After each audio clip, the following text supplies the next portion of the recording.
Hellcat.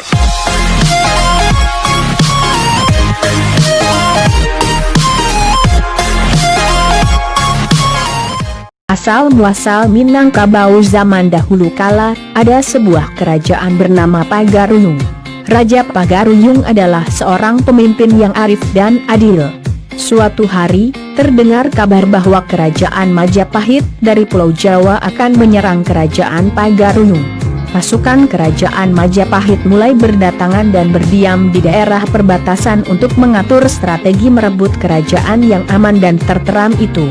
Raja Pagaruyung mengumpulkan para hulu balang dan panglima perang untuk berunding. Aku mengumpulkan kalian untuk membicarakan langkah yang akan kita tempuh dalam menghadapi pasukan kerajaan Majapahit. Saat ini, mereka sudah berada di perbatasan dan siap menyerang. Bagaimana menurut kalian, kata sang raja? Paduka, kita tidak dapat melakukan penyerangan yang akan menimbulkan kesengsaraan rakyat. Bagaimanapun peperangan akan merugikan rakyat kita sendiri, kata penasihat raja. Aku setuju. Kita harus memikirkan cara untuk mengalahkan mereka tanpa harus membuat rakyat sengsara, ujar raja. Paduka, lebih baik kita ajak mereka berunding dan meminta mereka untuk meninggalkan kerajaan ini. Jika dengan cara berunding ternyata tidak menyelesaikan masalah, kita tantang mereka untuk adu kerbau, kata panglima perang. Raja setuju dengan pendapat panglima perang. Lalu, mereka mulai menyusun rencana. Raja memerintahkan putrinya, Datuk Pantejo Gerhano, untuk pergi ke perbatasan. Datuk Pantejo Gerhano adalah seorang gadis yang mempunyai tata krama yang tinggi dan lembut hati. Sebelum pergi, ia mendandani gadis-gadis dan dayang-dayang yang akan menemaninya. Di perbatasan, Datuk Pantejo Gerhano mendekati kemah-kemah pasukan kerajaan Majapahit. Selamat datang tuan-tuan yang baik. Kami diutus oleh raja untuk menyambut tuan semua. Jika tuan-tuan berkenan, raja ingin mengundang tuan-tuan semua ke istana. Namun sebelum itu, silakan cicipi makanan-makanan yang sudah kami bawa, kata Datuk Pantejo Gerhano. Pasukan kerajaan Majapahit merasa senang sekaligus heran. Mereka mengira akan disambut oleh pasukan perang kerajaan Pagaruyung, tetapi ternyata disambut oleh gadis-gadis cantik yang ramah dan makanan yang enak-enak. Usai menikmati santapan lezat itu, pasukan kerajaan Majapahit diantar menuju istana menemui raja. Raja Pagaruyung menyambut mereka dengan ramah. Selamat datang di kerajaan kami, tuan-tuan. Jika boleh kami tahu, apakah tujuan tuan semua datang ke sini? Kami mendapatkan tugas untuk merebut kerajaan Pagaruyung, kata salah seorang prajurit Majapahit.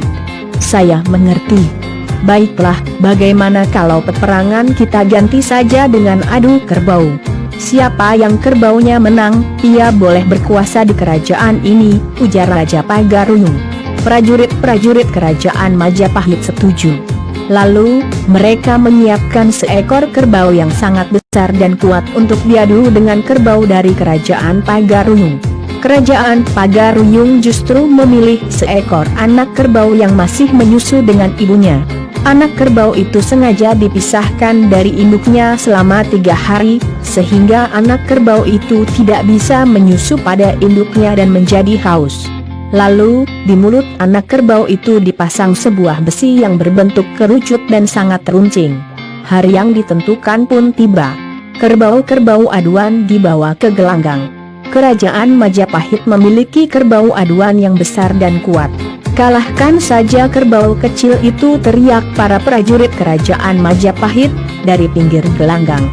Kerbau aduan kerajaan Majapahit terlihat beringas menyerang lawannya, si kerbau kecil. Sementara itu, anak kerbau milik kerajaan Pagaruyung segera mengejar kerbau besar itu untuk menyusu. Rupanya, ia mengira bahwa kerbau besar itu adalah ibunya. Moncong kecilnya berusaha menggapai perut kerbau yawannya, sehingga perut kerbau kerajaan Majapahit terluka.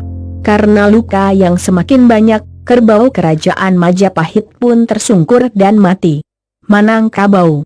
Minangkabau, teriak rakyat Pagaruyung dengan gembira. pasukan kerajaan Majapahit diizinkan untuk kembali ke kerajaannya dengan damai tanpa peperangan. Sementara itu, berita kemenangan kerbau kerajaan Pagaruyung menjadi buah bibir di seluruh negeri. Manangkabau adalah bahasa penduduk setempat yang berarti menang kerbau. Akhirnya, daerah itu dikenal dengan sebutan Manangkabau yang lama-kelamaan menjadi Minangkabau.